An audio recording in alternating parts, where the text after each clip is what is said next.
国民党的立委徐卡心亚康外交部甲捷克卫生科技院签美金1000万的秘密合约，互资金无法度追查。对此，外交部发言人回应讲，这款讲法是无影无迹，强调台湾和捷克合作援助乌克兰拢是公开透明的，相关的文件拢有送去立法院比查。若针对这案，徐卡心涉嫌盗窃公务机密的代志，外交部会采取法律行动。 外交部对于本案涉及泄露公务机密的一事，将准备采取法律行动因应。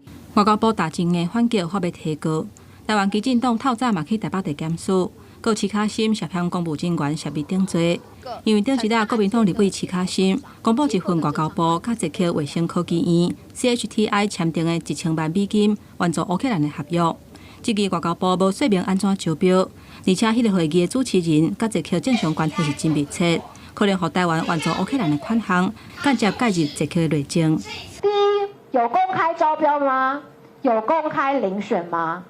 是所有的医材厂商能够公平的参与这项计划吗？第二，买了多少？跟谁买？清单能不能够告诉立法院？ 现在目前完全都是在一个保密的状态，不让我们知道。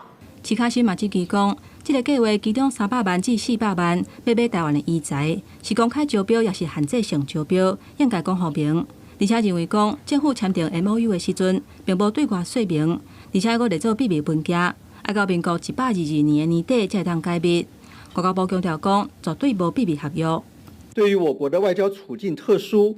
只要台湾与理念相近国家进一步合作，就会遭到阻挠。这也是外交部以密件处理备忘录文件的主因。但相关文件均依照法定程序送立法院备查，立法委员均可调阅。所谓的密约根本无稽之谈。外交部讲，目前无排除是中国人地作战的行为。行政院长陈建仁嘛批评讲。 徐卡心加入外交甲国防委员会立委，真清楚会当调阅资料，煞公开秘密文件，不实的消息直直喊，这对推动外交完全无帮助。记者综合报道。